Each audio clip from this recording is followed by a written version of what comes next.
자, 오늘 시험 잘 오셨어요?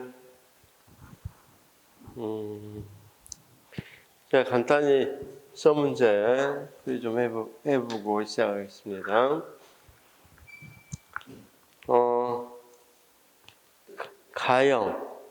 가형입니다. 가형의 1번은 사실은 뭐 e러닝, 엠러닝은 모바일이죠. 유러닝은 유비쿼터스고, 그래서 기계학습. 자, 뭐 이건 사실 영어 문제죠. 영어 문제. 이 유비쿼터스가 라틴어에서 나온 말인데 어디에나 있는 이런 뜻이죠. 그렇죠? 보통 이제 한번 구분해 봅시다. 이러닝은 어떤 걸 말하냐면 일반적으로 이러닝과 엠러닝을 이야기해 보면 이러닝은 주로 어떤 걸 이야기한다. 그렇죠? 이 인터넷이나 또는 여러 가지 걸 이용할 수 있는데 뭐 원격 화상에도 이용하고 이런 모든 것을 이러닝이라고 그러고, 엠러닝은 주로 어떤 것들, 이동성이 있는 것. 그래서 이 휴대폰이라든가 태블릿 이런 걸로 하는 것을 엠러닝이라고 합니다. 그러면 이러닝은 어떤 거냐면, 이러닝은 쉽게 말해서 엠러닝하고 이러닝의 차이는, 이러닝은 반드시 이렇게 이러닝에 꼭 뭐하지? 이동성이 없이 집에 있는 이 태블릿 PC로 해도 그걸 뭐라고 한다? 이러닝에 포함돼요. 근데 엠러닝은 이동성이 있어야 돼요. 태블릿 PC 같은 경우는 들고 다닐 수 없죠. 그렇죠? 그래서 자, 이러닝은 그런 의미에서 보통 이야기되고, 엠러닝, 그 다음 우리가 온라인 수업 같은 경우는 온라인은 반드시 이렇게 공간적인 분리가 되어 있어야 되는데, 이러닝은 그런 거 없이 학교 수업할 때 만약에 인터넷 같은 걸로 태블릿 PC로 이용해도 또 이러닝이라고 그래요. 그래서 사실 이런 문제 내는 건 좋지 않아요, 사실은. 왜냐면 거기 뭘로 이게 유비쿼터스가 맞냐면, 언제 어디서나 편재해 있다. 학습자가 언제 어디서나 어떤 내용이든 어떤 단말기로도 학습 가능하다. 뭐 이런 것들 때문에, 그 용어 때문에 그런 것 같은데. 자, 엠러닝은 일단 틀렸어요. 어떤 단말기도 가능하다고 그랬으니까. 왜 집에 있는 PC는 아닌데니까. 그렇죠? 그 다음, 획일적이나 강제적이지 않으며 창의적이고 학습자 중심적인 교육과정이 실현 가능하다. 이건 뭐 세 가지 다 해당될 수 있고, 원하는 정보를 찾기 위해서 학습자가 특정 시간에 특정 장소를 찾아가는 것이 아니라 학습 정보가 학습자를 찾아가는 방식이다. 그렇다는 건 할 말이 없고, 어쨌든 이게 출제한 사람한테 이러닝하고 유러닝을 정확히 구분해 주라 그러면 그분도 이러닝 개념이 굉장히 확대되어 있어 그분도 못 고를 겁니다. 그런데 영어 때문에 제가 봤을 때는 1번은 영어 시험 문제였습니다. 영어 시험. 유비쿼터스, 어디서나 존재하는 그런 영어 때문에 이건 유비쿼터스입니다. 한번 출제자에게 물어보고 싶어요. 유러닝하고 이러닝을 구분할 수 있는지. 사실은 이러닝 개념이 굉장히 확대돼가지고요, 이 구분하기 상당히 어렵습니다. 그런데도 불구하고 낸 것 보니까 용감하긴 합니다. 근데 답은 유비쿼터스가 맞아요. 왜? 용어상, 정의로 언제 어디서나 있다고 그랬으니까. 그래서 1번은 3번이고 2번은 산업 구조와 사회 구조 급격한 변화에 대응하는 인력 수급, 이 말이 인력 수급이고, 그 말 적재적소에 배치하고, 이 말을 바꾸면 충원이죠. 그 다음 3번, 능력주의 평등화론에 대한 설명으로 옳지 않는 것. 우리가 능력주의 평등화론은 주로 기능론자들이 주장하죠. 그렇죠? 자, 기능론자들이 주장하니까 기능론이 아닌 것, 기능론에서 주장한 평등화론이 아닌 것, 이거 고르면 돼요. 그러면 사회 구조적 불평등 때문에 주로 이 문제가 일어난다. 능력에서의 사회 구조적 불평등을 고려한다. 고려하지 않죠. 어떤 것만 이야기합니까? 기능론 또는 자 능력주의 평등화론은 어떤 것만? 개인의 능력만. 사회 구조 같은 건 묻지 않습니다. 개인의 능력에 의해서만 설명하려고 합니다. 자, 그 다음 4번 협동학습의 일반적인 원리. 협동학습의 일반적인 원리는 자 어차피 우리 기출문제 때 다 풀 건데 이질적 구성이라고 그랬죠. 이질적 구성. 원래 자 보시면 협동학습의 일반적인 원리에 그럼 어떤 것들이 들어간다고 그랬어요? 집단 과정이 있고 그 다음 사회적 기술이 있고 그 다음 대면적 상호작용 개별 책무성 그 다음 되게 긍정적 상호작용성 이렇게 이야기했었죠.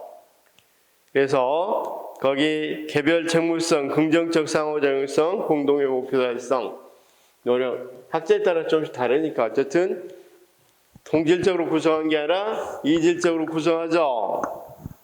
그 부분이 틀렸습니다. 자, 5번 평가도구 신뢰도 및 타당도. 사실 4번이나 5번은 제가 60제 할 때 나온다고 그랬죠. 그래서 자, 평가도구에서 신뢰도 타당도 문제 중요하다고 그랬고 특히 신뢰도에서 4번은 동형검사 신뢰도가 아니라 재검사 신뢰도죠. 재검사 신뢰도. 그 다음 6번은 자, 쌤 당연히 어떤 거랑 똑같아요. 우리가 시험 불안이 형성되는 거하고 똑같죠. 우리가 자 봅시다. 학습 이론에는 어떤 게 있다고 그랬습니까? 행동주의, 그다음 사회인지, 인지주의가 있다고 그랬죠.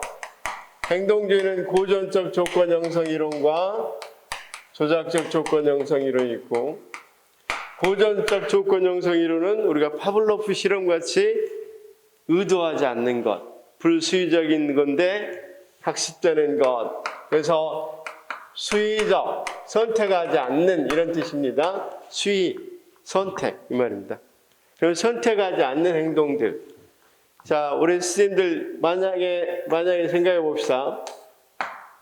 그리고 SR 반응이죠. 자, 그럼 조금 이따 생각하기로 하고 일단 우리가 선생님들 시험 불안해야지 이렇게 해서 형성되는 거 아니죠. 그렇죠? 이런 행동들이 불수의적이에요. 그럼 지금 여기서 보면 영수도 얼굴이 붉어지니까 나 선생님 보고 보면 얼굴 붉어져야지 이런 거 아니죠.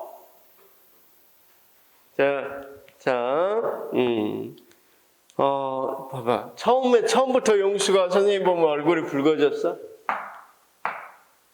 자, 처음에는 얼굴 붉어지지 않았는데 시험을 보는데 못 보니까 꾸중을 들으니까 붉어졌죠. 나중에는 몸만 봐도 선생님만 봐도 붉어진 것이 있죠. 그러니까 이런 것은 어떤 거? 고전적 조건 형성. 그 다음 7번 프로이드의 성격 구조. 자, 우리가 원초화사 초자, 그렇죠? 우리가 원초화를 이드라고 그러죠. 이드. 자, 초자. 여긴 당연히 초자. 이건 맞췄을 거라고 생각되고. 8번 반두라. 자, 반두라는 자, 모델링 다음에 뭐 한다고 그랬습니까? 자, 우리가 뭐 해주면 모델에 대해서 모델링에 대해서 어떻게 한다 그랬어? 뭐 한다 그랬어요? 주의 집중해서 본다 그랬죠. 그 다음 파지하고, 그 다음 이걸 운동 재생한 뒤에 동기화한다. 그래서 행동이 수정된다. 이렇게 이야기했었죠. 그럴 때 뭐가 되는 거? 그렇죠? 파지. 즉 거기에 뭘로 넣는다고 그랬으니까 모든 행동을 언어적, 시각적으로 보호한다 그랬으니까 파지죠. 보호한 것을 우리가 행동으로 옮긴 걸 운동 재생이라고 그러죠. 그렇죠?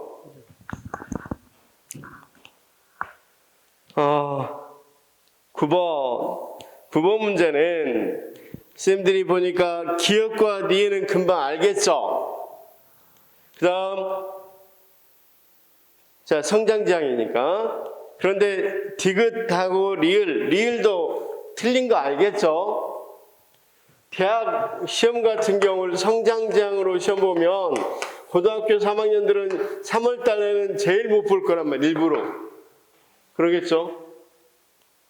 성장지향은 이렇게 봐요. 뭔 말이냐면 만약에 A가 B가 있다 그러면 3월에 A는 40점 맞고 B는 70점 맞았어요.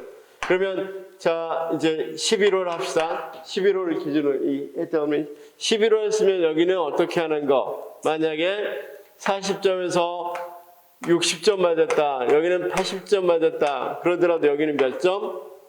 70점 맞았다.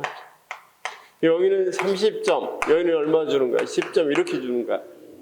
성장지향. 그러면 누가 대학교 시험 볼 때 가장 어떻게 하겠어요? 처음. 굉장히 낮은 점수 맞겠죠? 일부러 고의로 낮은 점수 맞으면 되잖아. 그래서 우리가 성장지향에서는 고부담 검사에서는 볼 수 없다고 그랬죠? 실시하기 어렵다고 그랬죠? 그래서 리을번이 틀렸다는 건 금방 알았을 거라고 생각이 돼요. 디귿번이 문제인데 무슨 말이냐면 여기 시험하고 이때 본 시험하고 상관이 높다면 이것 때문에 이게 점수가 나올 수도 있겠죠. 다시요. 여기 시험하고 여기 시험하고 상관이 굉장히 높다면 이 실력 때문에 관련이 많은 거니까 얼마나 향상돼서 그 이후에 향상돼서 나온 게 아니라 처음에 그것 때문에 뒤끝 점수가 나왔겠죠. 관련이 높다면 상관이. 그래서 둘의 원래보다 둘은 뭐가 낮아야 돼요? 상관이 굉장히 낮아야 돼요. 처음 본 거하고 두 번째 보는 시험하고는 상관이 낮을수록 타당도가 높습니다. 그렇죠? 이것도 선생님도 배웠을 거라고 생각이 돼. 기억과 니은. 그 다음 10번은 경험적인 학문 중심은 3번의 학문 중심은 핵심이 뭡니까? 학문 중심은 핵심이 지식의 구조. 이게 나와야 되겠죠. 지식의 구조 또는 지식의 구조를 나선형 교육과정으로 조직한다. 이런 식으로 나와야 되겠죠. 세 가지가 들어있어야 되겠죠. 지식의 구조를 나선형으로 조직해서 탐구학습하는 거. 이게 바로 뭐다? 학문중심 교육과정. 그럼 학문중심 교육과정이 뭐냐? 그러면 브루너는 지식의 구조다 그랬어요. 지식의 구조. 그래서 10번까지는 약간 어려운 부분이 한두 문제 빼놓고는 거의 없죠. 1번하고 9번 정도. 11번 분석 철학. 자, 분석 철학은 지난번에 이야기해 주셨다시피 분석 철학은 모든 이점을 그대로 계승했다고 그랬죠. 실증주의고 실증주의를 그대로 계승한 게 분석 철학이라고 그런다고 그랬죠. 그렇죠? 그래서 신실증주의라고 한다. 자, 그래서 실증주의는 가치와 사실을 구분하고 어떤 것만 연구 대상으로 삼는다고 그랬어요? 사실만을. 그렇죠? 그러니까 어떤 걸 세울 수가 없어요, 쌤. 목적이나 방향 같은 건 가치 문제죠. 따라서 이 분석 철학의 한계가 뭐냐면, 분석 철학은 이렇게 이야기해요. 자, 한번 그냥 들어보십시오. 가치를 논외로 하고 사실만을 연구의 대상으로 해서, 그러면 사실인 지식만을 연구의 대상으로 한단 말이에요. 그래서 이 지식은 뭘로 되어 있다? 언어하고 현상으로 되어 있다. 자, 자연과학을 한번 예를 들어보겠습니다. 자, 한번 보겠습니다.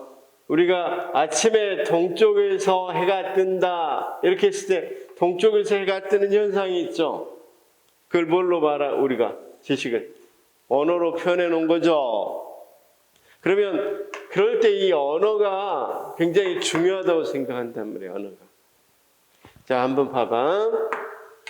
뭐 때문이냐면 이제 사실적인 부분 가지고 하니까 교육을 통해서 지식이 높아진다 라고 이야기하려면 실제 교육을 통해서 지식이 높아진 현상이 있겠죠.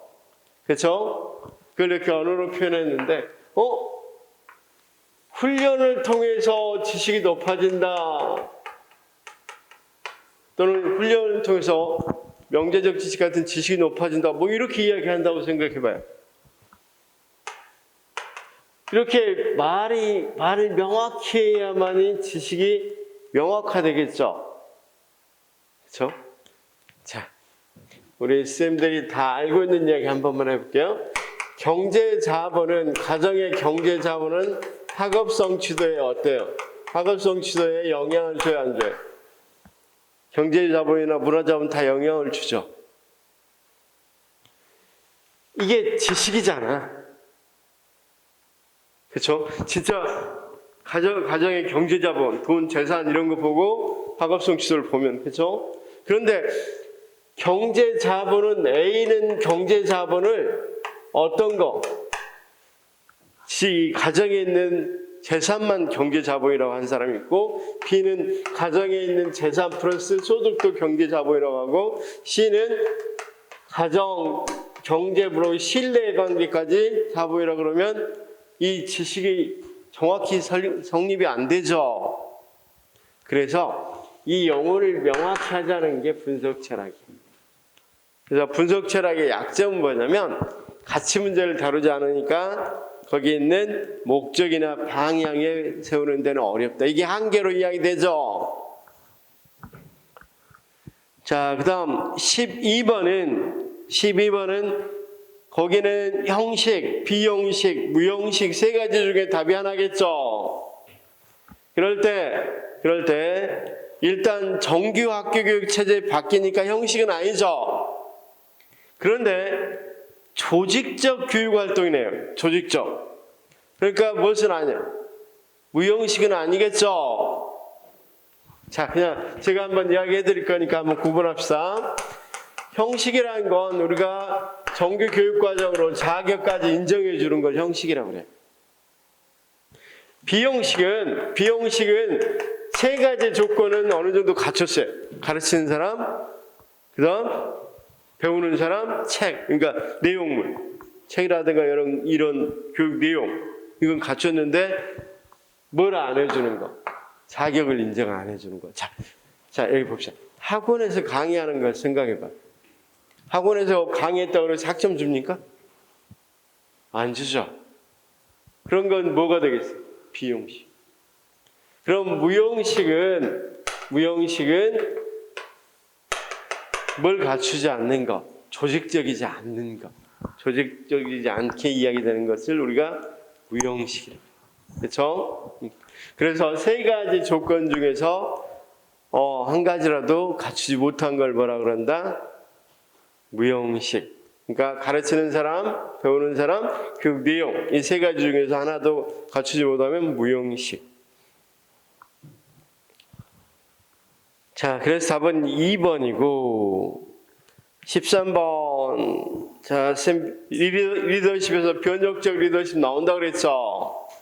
그래서 자, 영감직의 영향력, 그다음 뭡니까? 영감적 동기와 지적 자극, 개별적 고려. 그렇죠? 약간씩 영어를 조금 틀리게 썼지만 똑같고. 그다음 고구려 경당. 자, 선생님들 어디 한국사뿐만 아니라 교육사에서 다 배웠죠. 한국 교육사에서. 사서는 누가 완성했어요? 주자의 생각이 들어온 거 언제입니까? 우리가 주자가 들어온 거. 주자는 언제 어느 나라 사람이에요? 송나라 사람이고, 송나라의 생각을 가져온 사람이 누굽니까? 고려 말에 안양이죠. 그러면 안양이면 이 사서라는 건 고구려 경당에 쓰이면 안 되겠죠. 그래서 뭐 당연히 이건 4번을 골랐을 거라고 보고. 자, 그 다음 15번은 쌤 첫 시간 지난번 제가 이 60자 할 때 첫 번째 제가 자찬 교재 나온다고 그랬죠. 그래서 자찬 교재로 거기 천자문의 대체에서 나온다고 그랬죠. 거기 보니까 그 중에 어떤 거다? 이건 아악편입니다. 아악편. 그렇죠? 자, 천자문 대체에서 아악편. 그 다음 16번은 자, 교육부 장관이 그에 상당한 목적을 인정할 수 있는 자에 해당하지 않는 거. 학점 인정 등에 관한 법률상. 그렇죠? 자, 우리 쌤들 2번, 3번, 4번은 어디서 많이 봤어요? 평생교육법에서도 좀 봤죠? 1번, 외국이나 군사 분계선 이북 지역에서 중동교육에 상하는 교육과정을 마친 자는 우리가 학점으로 인정해 주겠어요? 거기 이 학점을 인정해 주겠어요? 그럼 말이 안 되죠. 중동교육 이상이면 거기서 중학교, 고등학교 나왔는데 학점으로 인정해 준다 말이 안 되겠죠? 북한에서. 그래서 이런 건 처음 보는 거죠. 시험장에서. 그럼 이런 건 답이 될 수 없을 거고. 17번 문제. 호남 모형은 만족 모형이 이상주의와 합리성 모형의 보수주의. 이건 바꾸어졌죠. 만족 모형도 아니고. 그렇죠? 점증 모형하고 합리 모형을 섞었다 그랬죠. 점증과 합리를 섞었는데 거기 말도 틀렸죠. 합리 모형의 이상주의와 점증 모형의 보수주의. 이렇게 나와야 되겠죠. 그 다음 2번은 점증 모형은 인간의 이성과 합리적 행동에 대한 반응을 바탕으로 가장 합리적인 최선의 이건 합리 모형 이야기죠. 3번 만족 모형, 사이먼의 만족 모형은 최선의 결정은 이론적으로 가능할 뿐이며 실제로는 제한된 범위 안에서, 그렇죠, 제한된 합리성. 그 다음 4번은 점증 모형에 대한 설명이고, 그 다음 보비트 과학적 관리론 이야기해줬죠.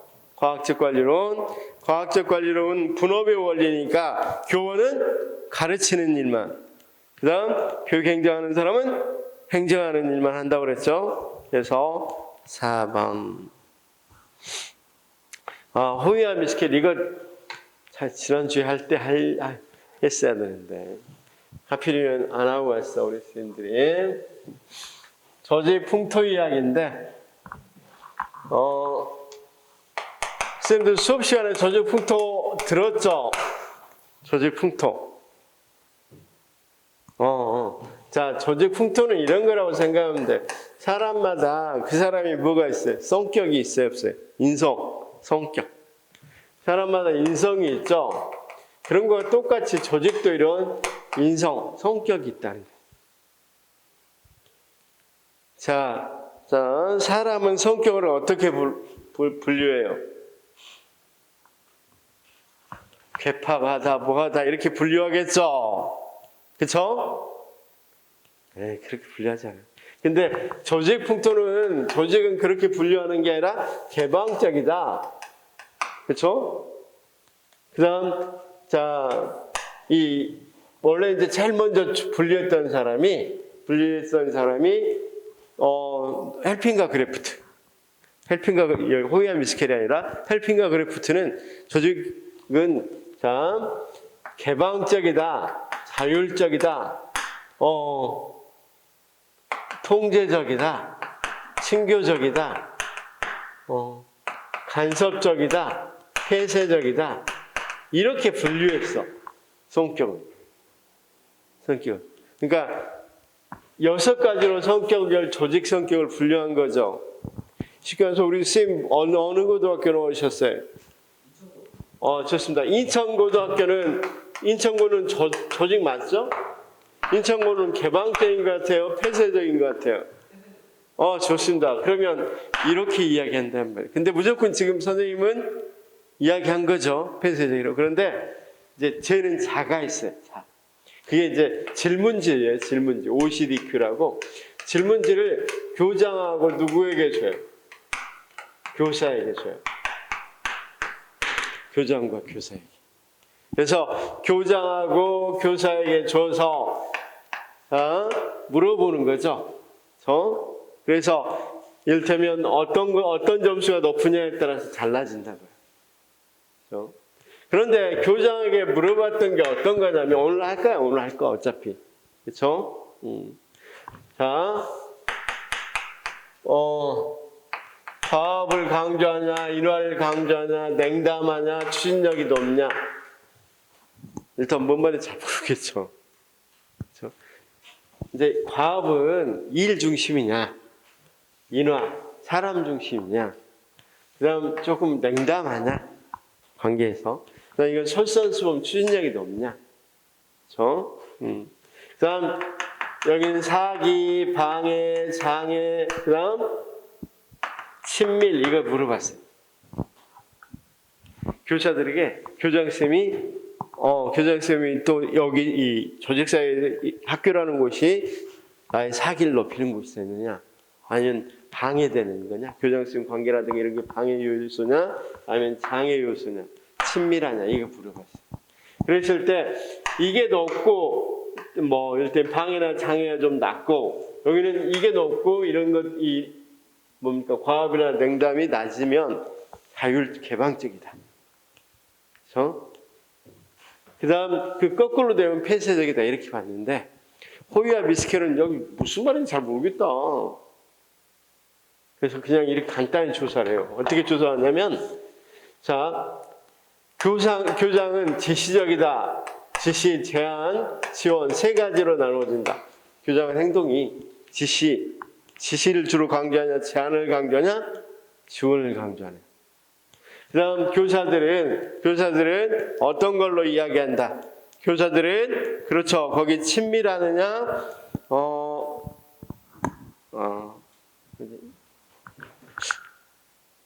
잊어먹었네. 협동하고 친밀하고 일탄, 그렇지? 협동, 올현, 친밀, 일탄. 이런 걸 물어본단 말이에요. 협동인지 전문인지 생각이 잘 안 나네. 협동. 좋습니다, 그냥.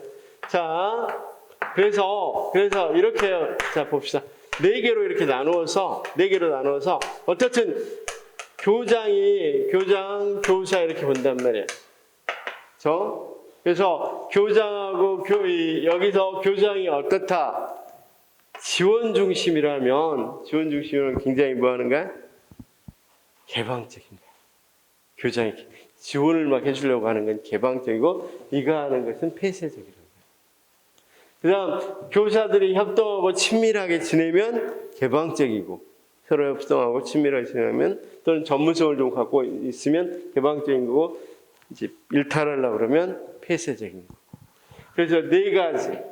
둘 다 만약에 여기가 이를테면 개방적이고 여기도 개방적이면 여기도 개방이 되길 수밖에 없겠죠.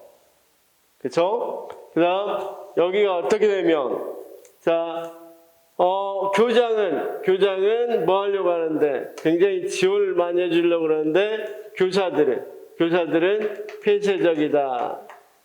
그러면 교장은 개방이고 교사는 폐쇄다. 그러면 여기는 일탈. 그다음 교사들은 개방적인데 교사는 개방적인데 교장이 폐쇄적이다. 지시 제한을 하려고 한다. 그러면 뭐라고 한다? 몰입. 그다음 여기 둘 다 낮으면 폐쇄. 그러면 거기 읽어보면 쌤 보면 교장은 교사들의 의견과 전문성을 존중하고 교사들은 과업에 헌신한다. 둘 다 개방 풍토가 좋죠. 자, 폐쇄 풍토는 교장은 일상적이거나 불필요한 직무만을 강요하고 교사들은 업무에 대한 관심과 여기가 둘 다 나쁘죠. 이거 찍은 사람은 정말 다시 생각해 봐야 됩니다. 시험 볼 때 센스가 좀 있어야 되겠죠. 두 개는 아닐 거고. 세 번째, 교장은 효과적인 통제를 시도하지만 교장이 통제를 시도한대요. 폐쇄적이죠. 근데 교사들은 낮은 전문적 업무 수행에 그친다.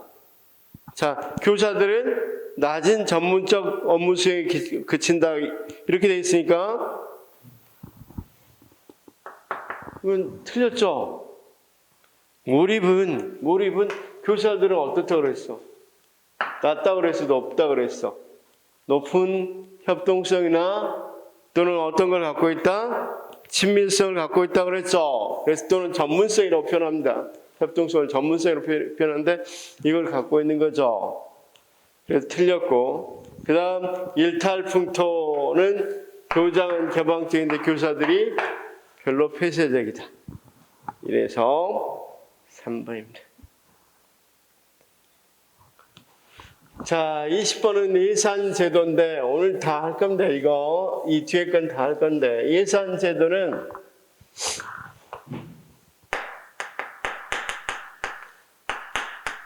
예산제도도 우리 선생님들 그저께 교육학 다 끝났으면 다 들었겠네요. 그쵸? 그래서 품목별 예산,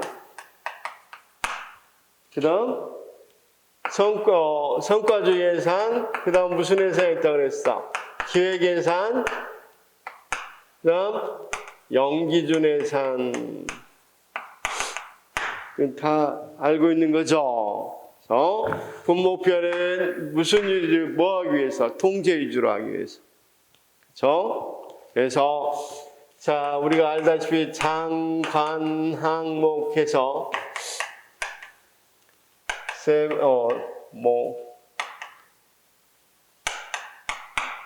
장관 항목 이런 식으로 쭉 나가는 것이 뭐라 그랬어요?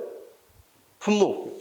조금 이따 설명하겠습니다. 품목별로 인건비, 시설비 이런 식으로 하는 거고, 성과주의는 성과를 알기 위해서 여기와 같이 어떤 거 한다 그랬어? 쌤, 사업별로 하는 거, 그쵸?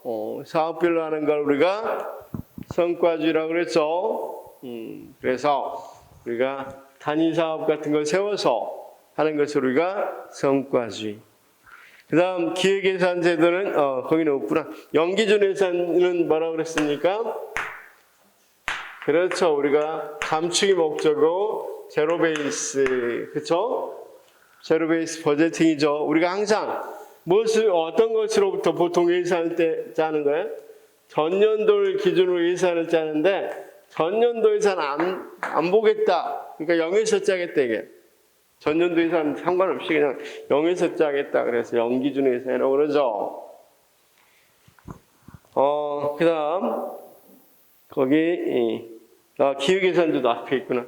기획예산제도는 오늘 설명할 건데 기획예산제도는 어떤 제도라고 그랬어? 기획과 예산을 일치시킨다고 그랬죠. 자, 우리 인천시 같은 데서 공원을 짓다 만 곳 같은 데 있어 없어? 공원을 짓려고 했다가 폐허가 돼 있거나 버려져 있는데 왜 있냐면, 자 봐봐요. 현 시장이 뭔가 남겨야 되겠죠. 그래서 4년째 이제 한 1년 임기를 1년 정도 2년 정도 놔두고 공을 조성해 줘. 공을 내 인천 사람한테 이번에 뭐 해야 되겠다. 관심 좀 사서 또 재선해야 되겠다. 그래서 했는데 이게 3년짜리야. 3년짜리. 근데 2년 뒤에 떨어져 버렸어. 후임 시장은 전임 시장이 하던 걸 그대로 하려고 하겠어, 안 하겠어? 안 하겠죠. 그러니까 버려준다면. 이런 문제를 해결하기 위해서 봐봐. 왜 이런 문제가 생기냐면 계획은 3년인데 예산은 매년 짠단 말이에요. 그러니까 계획과 예산이 일치하지 않죠. 그래서 예산을 3년짜리를 짜버려. 그냥 여기서 이 시장 때 3년짜리다. 계획이 3년이다. 그러면 예산은 3년짜리 예산을 짜버려요. 그럼 그 다음 시장이 되더라도 예산은 계속 집행되겠죠. 3년짜리니까. 예산도 법규의 하나라고 그랬으니까. 그래서 그렇게 하는 걸 기획예산제도로 그래요. 이해됐어요? 그래서 기획과 예산을 일치시키는구나. 기획예산제도. 여기는 이제 어떤 거 품목별로 짜면 자, 선생님 이거 한번 해봅시다. 지금 플립러닝 알아요? 거꾸로 교실?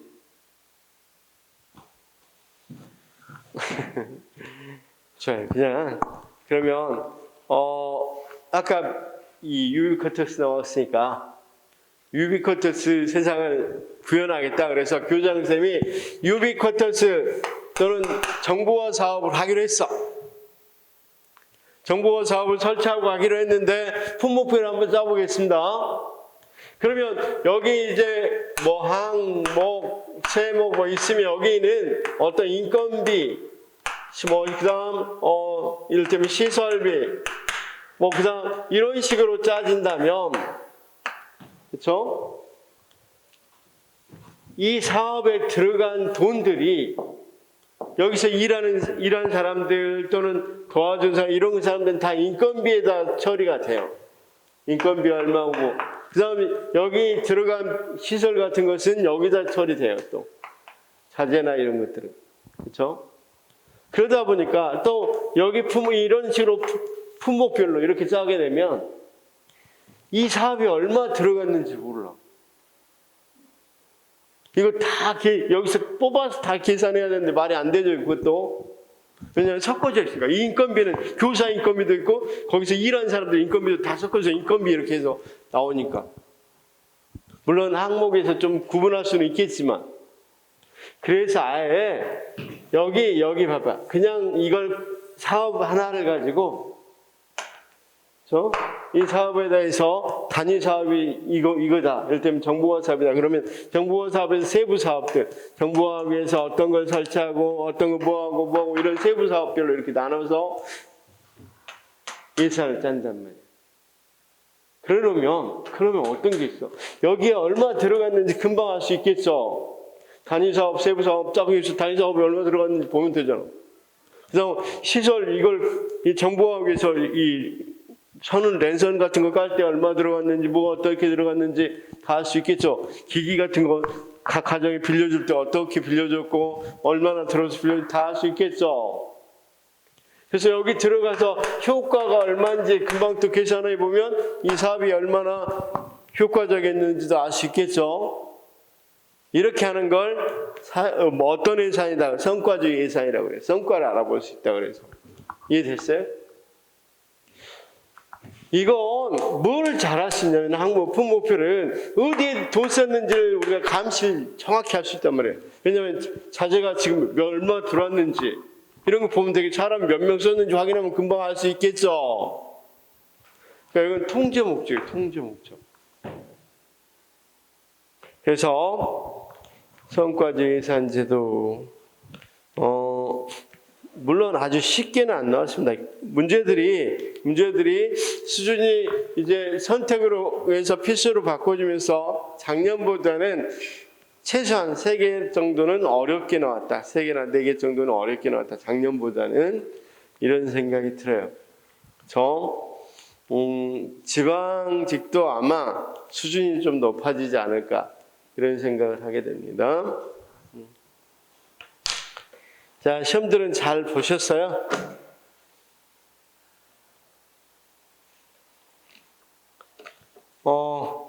선생님, 심리학은 틀렸어, 안 틀렸어? 심리학은 했잖아. 심리학에서 틀렸어요? 심리학은 그래도 우리 쌤 두부 선생님 들었잖아요, 심리학은. 심리학에서는 안 틀려줬어야 되는데. 심리학하고, 어떤 것까지는 안 틀려야 돼요. 교육행정 앞에 부분까지는 안 틀렸어야 되는데. 자.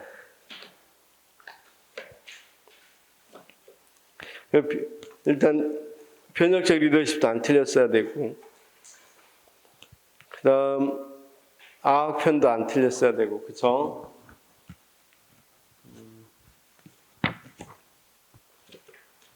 자, 대강 이제 선생님들 처음 하는 것의 수준을 대강 이런 수준으로 나오겠다 이게 알았을 거라고 생각이 듭니다.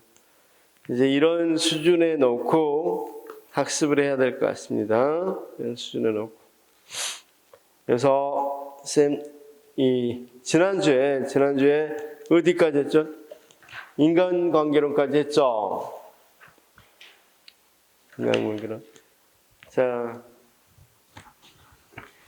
모르면 질문해 주시기 바랍니다. 모르면 조금 수준을 높여 보겠습니다. 약간 수준을 높여서 설명을 해드리도록 하겠습니다. 우리가 지지난주에 64페이지 12번까지 푼 것 같아요. 그쵸? 64페이지 12번까지. 그쵸? 할 차례예요? 다행이네. 인간관계론이 안 나와서, 과학적 관리론이 나와서.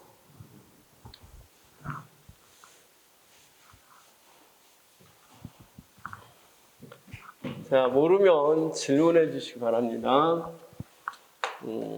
우리가 교육행정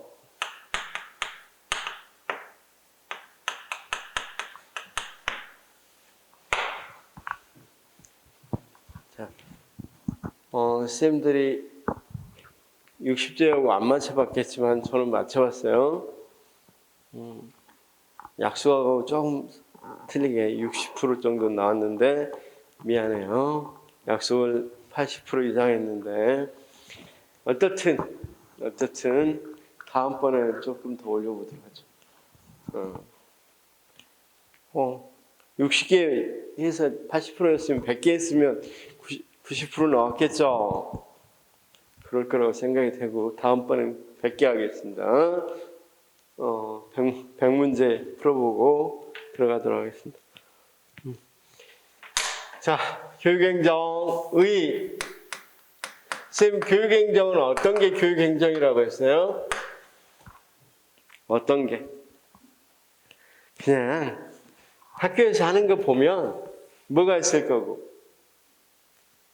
교사 학생 가르친 게 있을 거고 그 다음 교장이 그 이외에 여러 가지 가르친 거 이외에 여러 가지 업무들을 조직이니까 해야 되겠죠. 조직이니까. 그러면서 쉽게 말해서 학교를 운영하는 거야. 그렇죠? 그럴 때 자, 우리가 관점 또는 정의를 한번 봤었고 그렇죠? 그다음 원리를 봤습니다. 원리. 그렇죠? 그래서 학교 운영의 원리, 교육행정의 원리란 말은 학교 운영의 원리고 이 원리를 잘 지키면 뭘 잘할 수 있다? 학교 운영을 잘할 수 있다. 그렇죠? 그 다음 세 번째 접근 방법이라는 말을 썼어요. 이건 다른 말로 학교 운영 방법이에요. 학교 운영 방법. 어떻게 학교를 운영할래? 그럴 때 과학적 관리로는 어떻게 운영한대요? 과학적 관리로는 어떻게 운영하냐? 편하게 이야기하면 그렇죠. 쉽게 말해서 이 사기업에서 컨베이어 시스템 운영하듯이 컨베이어 시스템을 갖춘 그런 사기업에서 했던 것처럼 운영하겠다. 그렇죠? 그래서 왜 그렇게 하려고 하느냐 하고 물어보면 뭐 하려고 한다? 능률성을 추구하려고 한다. 학교가 비능률에서 그때 당시 비능률적이라는 비판을 많이 받았으니까 능률적이기 위해서. 그래서 그럼 어떻게 할 건데 표준화된 절차를 만들어 놓고 뭐처럼 컨베이어 시스템처럼 표준화된 절차를 만들어 놓고 그 절차를 누구나 가장 우리가 컨베이어 시스템 보면 어때요? 거기 있는 사람 거의 다른 짓 못하죠. 그렇죠? 그래서 이런 식으로 완전히 뭘 만들겠다? 표준화된 절차를 만들겠다. 그래서 표준 절차를 만들고 특히 성과급으로 통제하겠다. 왜냐하면 과학적 관리로는 기본적으로 인간은 뭐라고 생각했다? 그래서 돈에 의해서 동기가 부여되는 사람이다. 그러니까 동기가 부여되는 게 인간이다. 그래서 그걸 경제적 합리인 이렇게 설명했다고 그랬죠. 그다음 나 오늘 답과 같이 주로 어떤 거 분업체제 여기 완전히 분업이잖아. 컨베이어 시스템 보면 우리가 자동차 만드는 바퀴 만드는 사람 바꾸면 계속 갈아 끼고 부착하고 있죠. 어떤 거 외장 덮은 사람 외장만 계속 덮고 그런 것처럼 교사는 가르치는 업무만 행정가는 행정하는 업무만 하도록 하겠다. 이게 과학적 관리론에서 핵심이에요. 핵심. 그랬더니 자 인간관계론은 어떻게 나온다 그랬어요? 쌤 인간관계론 제가 이렇게 이야기했습니다. 인간관계론 역시 이것도 행정에서 만들어진 게 아니에요. 경영에서 만들어진 게 들어온 거예요. 그러면 이제 사기업에서 어떤 일이 있었냐면 거의 대부분 사기업들이 뭘로 만들었어요? 컨베이어 시스템 만들어서 과학적 관리로는 운영을 했어요. 완전히 열풍이에요. 그런데 누가 메이어라는 사람이 어디 가서 그렇죠. 호손 회사 이름입니다. 호손이라는 회사에 가서 연구를 했었죠. 연구를 했는데 어떤 결과가 나왔어? 그래서 이 회사 이름명을 따서 호손 실험이라고 하고, 왜 하게 된 동기가 뭐라고 했습니까? 조명이 어두워진단 말이야. 그럼 표준화된 절차에서 벗어났죠? 그러면 그날 생산량은 분명히 떨어져야 되죠? 근데 조사를 해보니까 그날 생산량이 더 많았단 말이야. 생산량을 결정하는 게 뭔 말고? 표준화된 절차 말고 뭔가 있네. 하고 그날 보니까 그날 같이 일한 사람들의 조우가 바꿔지는 거야. 이렇게 그냥 체인지를 계속 해주는, 주기적으로 체인지를 해주는데, 근데 그 특징이 뭐였냐면 굉장히 친한 사람끼리 우연히 조가 짜여지게 됩니다. 그럼 결국은 표준화된 절차보다 이렇게 친한 사람들끼리 생산하니까 생산량이 더 높아지네. 이런 생각을 했죠. 그래서 계속 후속 연구를 합니다. 후속 연구를 해서 얻은 결과가 뭐냐면 뭐 하게 되면 사람들이 이렇게 친한 사람들이 그래서 심리 사회적 욕구, 친밀감이나 소속감, 이 사회 심적 욕구를 만족시켜주면 뭐가 되더라? 생산성이 높아지더라. 그러면 결국 이 사람들은 뭘 만족시켜 주려고 하겠어? 사회 심리적 욕구.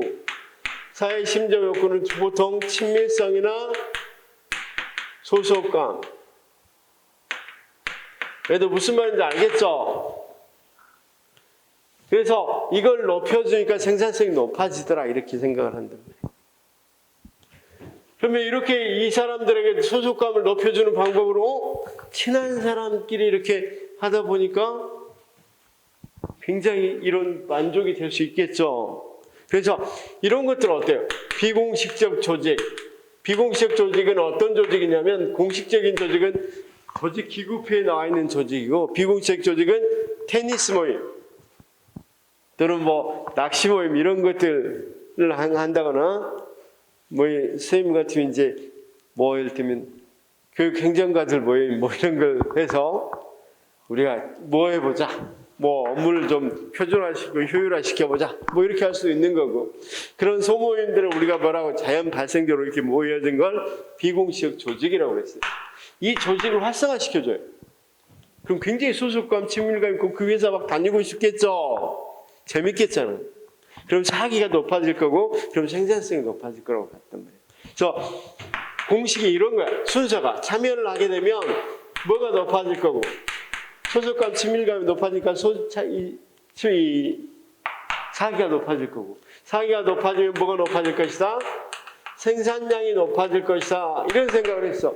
그러면 참여를 강조하는 참여하면 뭐라고 그랬어요? 참여하면 민주성. 그래서 여기는 능률성인데 여기는 뭐라고 그런다?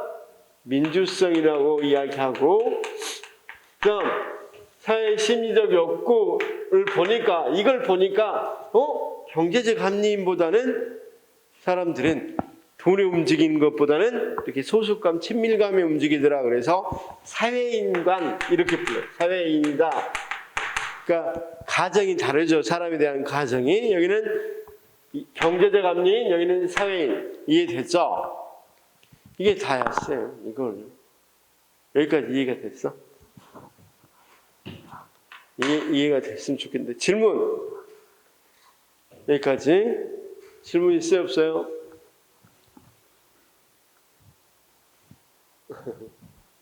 일단 없다 합시다.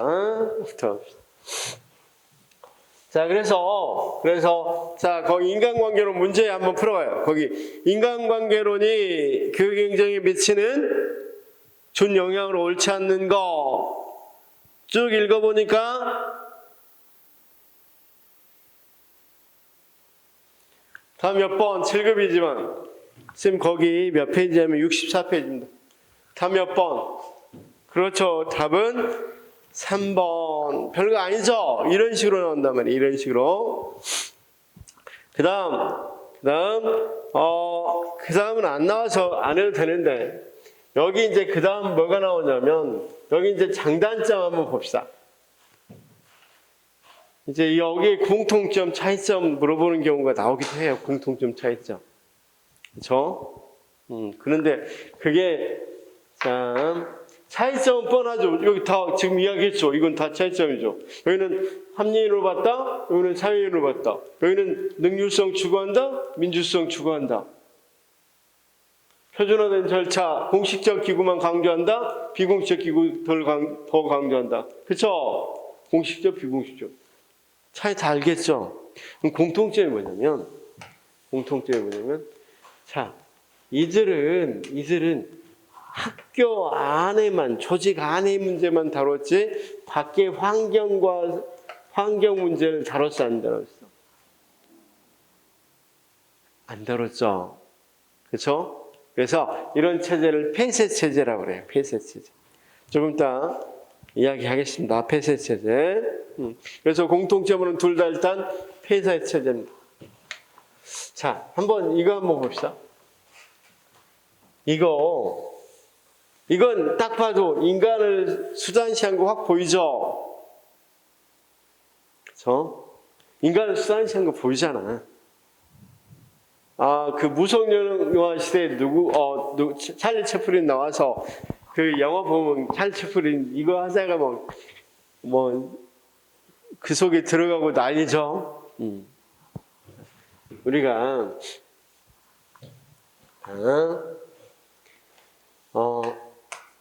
이런 것들 이렇게 이야기할 수 있어요. 쌤, 이건 며느리도 몰라. 이런 거 있죠. 광고. 기술을 개인이 이렇게 소유하고 있었으면 그 사람 소유당하지 않아요. 그렇게 안 돼요.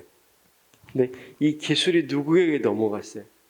자본가에게 넘어가고 표준화되는 한 돼버리자 이 인간이 어떻게 된 거예요? 완전 여기 매달려서 소외돼 버렸죠. 그래서 인간이 완전히 여기는 수산시했는데 여기서 잘 봐요. 여기도 인간 자체를 위하는 거예요? 아니면 인간이 생산성 높이려고 이런 이 뭡니까? 비공식 조직 인정해주고 사기를 높이자는 거예요. 궁극적으로 보면 이거 높이려고 이거 하는 거죠. 인간을 수단시하는 거 맞죠? 그래서 인간을 수단시한다는 게 공통점이고 또 하나 딱 보니까 둘 다 생산성 높이려고 한 거네. 여기는 이거 하면 생산성이 높아질 것이다 이렇게 봤고 여기는 이거로 생산성이 높아진다고 그랬잖아요. 궁극적으로 세 가지 정도만 내주십시오. 폐쇄 체제, 인간을 수단시했다. 세 번째, 생산성 높이려고 했다. 근데 대부분은 다른 거 안 내고 보통 폐쇄 체제를 답으로 공통적으로 많이 내는 경우가 많이 있어요. 공통점으로. 여기까지 이해가 됐으면 좋겠는데. 자, 과학적 관리론 인간관계로 했습니다. 그 다음 문제를 풀기 위해서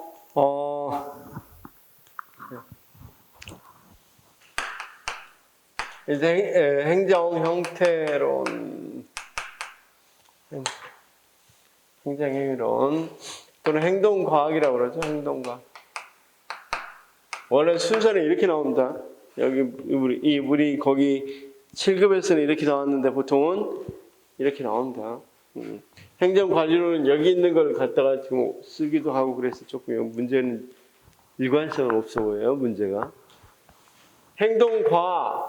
여러분 행동과학 하면 사이먼입니다. 사이먼.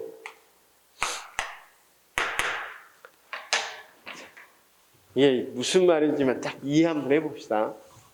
사이먼이라는 사람은 앞에 두 접근 방법은 굉장히 비과학적이래요. 뭐든지 뭐 하려고 한다? 모든 걸 과학적으로 검증하지 않고 그냥 단지 격언에 불과하다. 이해를 하나만 들어볼게요. 과학적 관리론에서 갈등이 있으면 되겠어요? 안 되겠어요? 과학적 관리론에서 갈등. 표준화된 절차에서 위배되잖아. 갈등이 있으면. 인간관계론에서는 갈등이 있으면 소속감, 친밀감이 있어야 되는데 말이 안 되잖아요. 그렇죠? 자, 제가 한번 실제로 한번 해봅시다. 갈등 수준이라고 합시다. 갈등 수준. 낮고 높고 생산량. 실제로 사이먼은 이렇다는 거야. 실제로는 갈등이 되게 낮을 때는 거의 생산량이 없단 말이야. 갈등이 완전히 높으면 또 생산량이 없어지게 맨날 싸우니까. 그렇죠? 그럼 어떨 때? 갈등이 적정하게 좀 이해해 주십시오. 역유자로 이렇게 나온다면. 그럼 이건 말이야. 증명 안 되고 그냥 말만 그랬네. 친하게 지내야 된다고. 그렇죠? 갈등이 없어야 된다고. 근데 실제로는 안 그렇죠. 그렇죠? 이렇게 해서 몇 개 계속 이 과학적 관리 인간관계론에서의 주장들을 검증해 보려고 하는 게 행동과학이에요. 행동과학. 그렇죠? 그러면 만약에 이 입장에서 교장이 뭐한다, 학교를 운영한다 그러면 어떻게 운영하겠어요? 모든 걸 대수했으면 검증해서 하나하나 운영해 보려고 하겠죠. 갈등도 적정 수준에서 유지하려고 그러겠죠. 그래서 인간사 다 그렇습니다. 자, 우리 쌤 여자친구분하고 갈등이 아예 없으면 어때? 우리 아주 오래된 연인들은 선물도 안 합니다. 그렇죠? 갈등 없을 때. 갈등이 너무 많으면 선물 줬다 다 뺏어가죠. 적정히 갈등이 있어야 되죠. 그래서 조금 오래되셨으면 적당히 질투심도 유발하고 그러셔야 됩니다. 그러셔야 성취가 많이 되니까 생산량이 높아지니까. 자, 농담했고 무슨 말인지 알겠죠? 그래서 이 입장에서 이제 여기는 그럼 어떻게 정리하면 되겠어요? 교육행정을 과학화하려고 했겠죠. 교육행정을 뭐든지 검증하려고 그랬으니까 교육행정의 과학화. 그럴 때 소위 행동과학을 사용해요. 행동과학.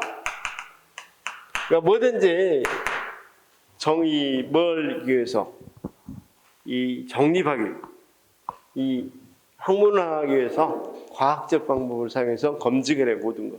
그렇죠? 여기까지 이해가 됐다 합시다. 그냥 일순도 다 어느 정도 여기까지는 배웠을 거니까.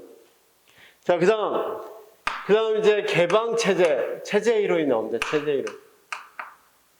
체제 이론이 왜 나오냐면 여기 봐봐요. 여기서부터 이제 이어지는 건데 이 두 가지를 과학적으로 검증해 보니까 좀 틀렸다 이거죠. 과학적 관련 인간관계론이랑 개방 체제인데 무슨 체제로 연구를 한 거야? 둘 다.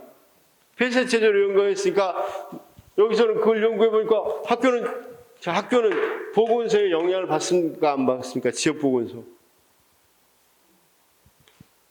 여기 경찰서. 그래서 학교 애들 사고 많이 치니까 경찰서도 맨날 영향 받죠. 코로나 보건소에서 맨날 공문 오고 그럴 거 아니에요. 또는 보건소에서 여기서 학교에서도 부탁할 거고, 그쵸? 그럼 이런 많은 데 영향을 받는데 오직 여기만 가지고 분류를 했으면 문제가 되겠죠. 그래서 여기서부터는 체제이론은 이걸 뭘 한다? 될 수 있으면 개방체제로 본다. 그런데 이제 스님들한테 조금 어려운 말인데 여기는 주로 어떤 것에 관심을 갖냐면 형태주의라 그래서 이 공무원들인가 소속 구성원들의 행동이 어떻게 일어나느냐 이것에 관심을 가져요. 그렇죠? 그래서 게젤스쿠바의 모형 같은 게 있어요. 게젤스쿠바 모형은 다 아시죠? 안타깝시다. 그까지 하면 나 시간 안에 못 푸니까. 게젤스쿠바 모형.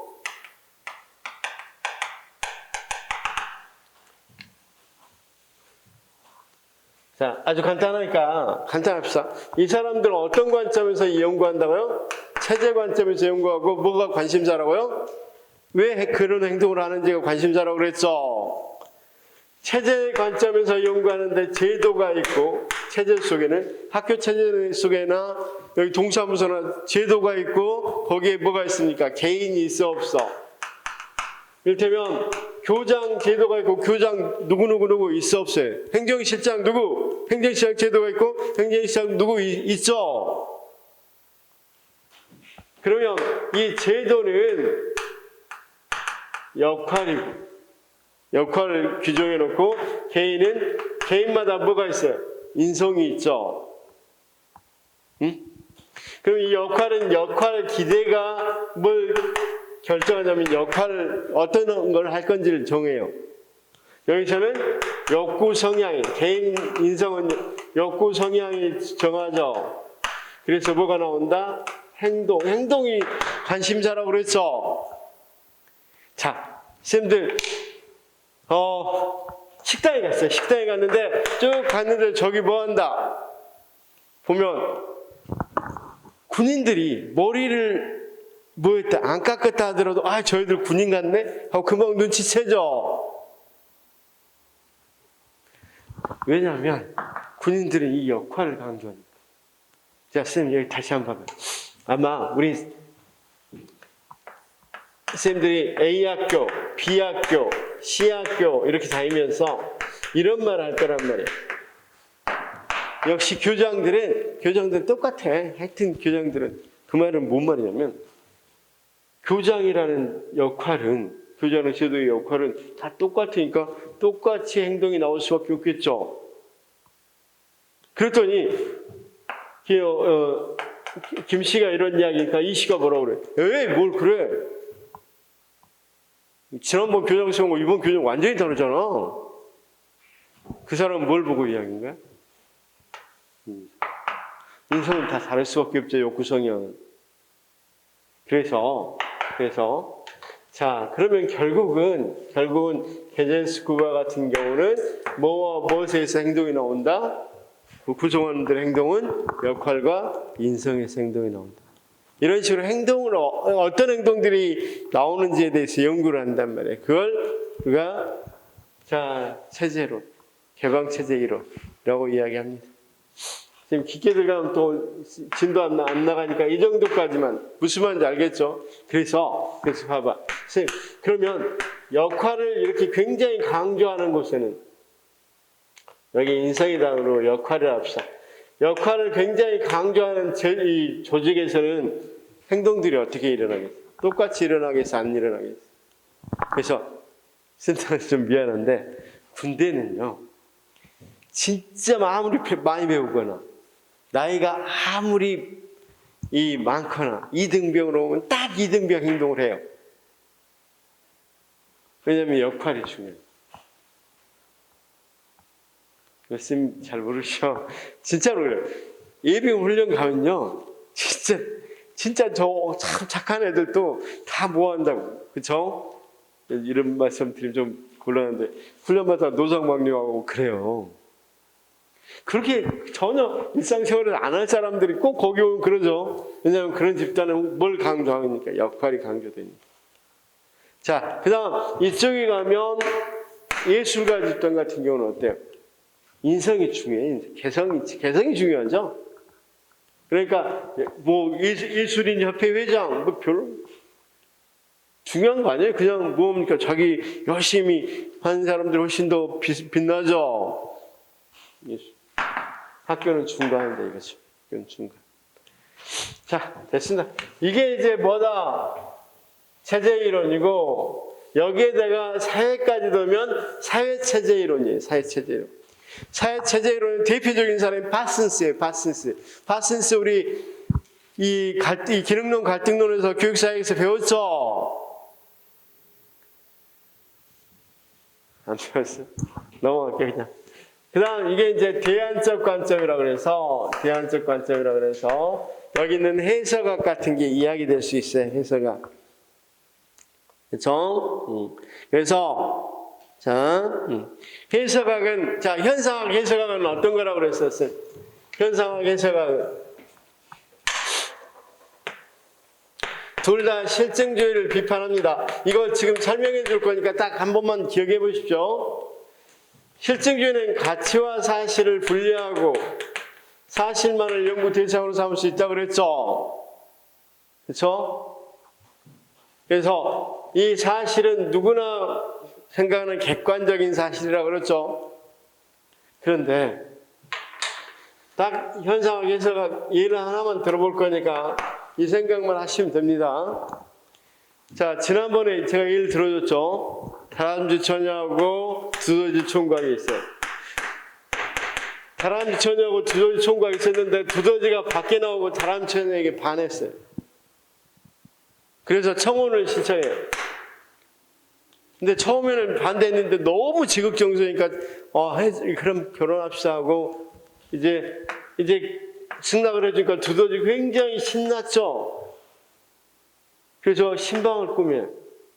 그래서 다람쥐 처녀를 데리고 신방으로 가는데 다람쥐 처녀 얼굴이 굉장히 하얘진단 말이에요. 낯빛으로 변한단 말이에요.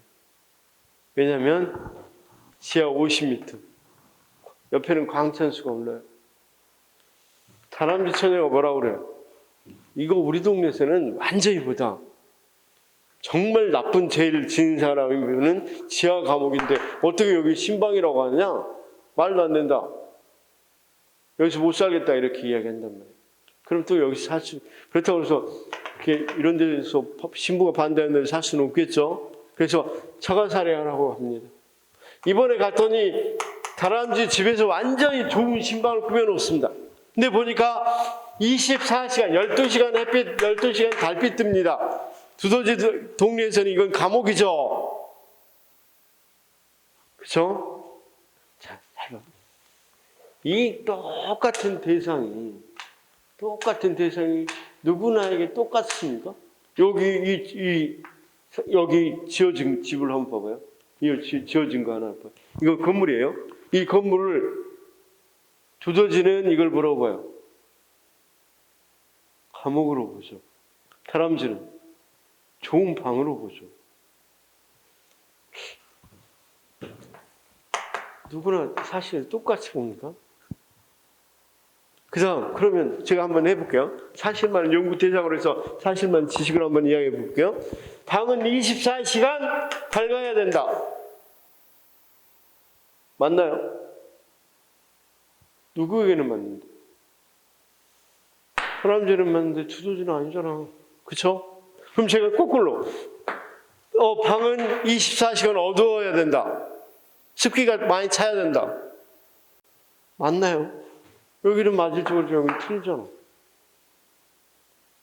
자, 현상학, 개성학은 누구나, 특히 사회현상은 누구나에게 해당되는 그런 객관적 사실 같은 경우는 없다는 거예요. 그럼 결국은 우리가 어떻게 연구를 해야 되겠어요? 연구를 할 때. 누구나에 해당되는 양적 연구를 해야 되겠어요? 가서 부분적이고 질적인 연구를 해야 되겠어요? 부분적이고 질적인 연구를 해야 돼요. 자, 제가 한번 예를 들어보겠습니다. 자, 방과 후 생활을 한번 해봅시다. 탄광촌 아이들의 방과 후 생활. 이걸 연구하려고 할 때, 그러니까 방과 후 생활을 연구하려고 할 때, 지금 보면 탄광촌 아이들의 방과 후하고 서울에 있는 아이들의 방과 후가 같을까요? 서울에 있는 아이들의 방과 후는 학원이죠. 탄광촌에 있는 아이들의 방과 후는 숲속에서 노는 거죠. 놀이죠. 전혀 의미가 다르죠. 이건 놀이고 여기는 또 하나의 학습이죠. 근데 똑같이 연구를 하면 되겠어, 안 되겠어요? 그래서 현상학, 해석학의 연구는 어떻게 하냐면 실제로 거기 가서 이 사람들이 의미를 어떤 생각을 하는지를 알아야 되겠죠. 똑같이 방과 후 생활은 피곤하다 이렇게 말할 수는 없죠. 여기에는 맞지만 여기는 틀리잖아. 그렇죠? 그래서 현상학, 해석학은 이렇게 실증주의 같이 양적 연구를 할 수 없고 질적 연구해야 되고 사례에 맞춰서 그 다음 전체로 할 수 없고 부분으로밖에 연구할 수밖에 없겠죠. 자, 무슨 말씀인지 아시죠? 그래서 거기 13번 이걸 들어보고 3번을 읽어보십시오. 13번 이걸 듣고 3번을 읽어보니까 3번이 어때요? 말도 아님을 알 수가 있겠죠. 우리 스님들 이해해야 되는데. 자, 시간이 너무 안 되겠네. 시간이 너무 가는데. 기술 풀이해야 되는데. 자, 우리 스님들 다 안다고 하고 있다. 자, 조직론, 쌤, 조직의 원리. 조금 쉬었다 할까요? 네, 됐으니까 조직. 다음 이제 조직하겠습니다.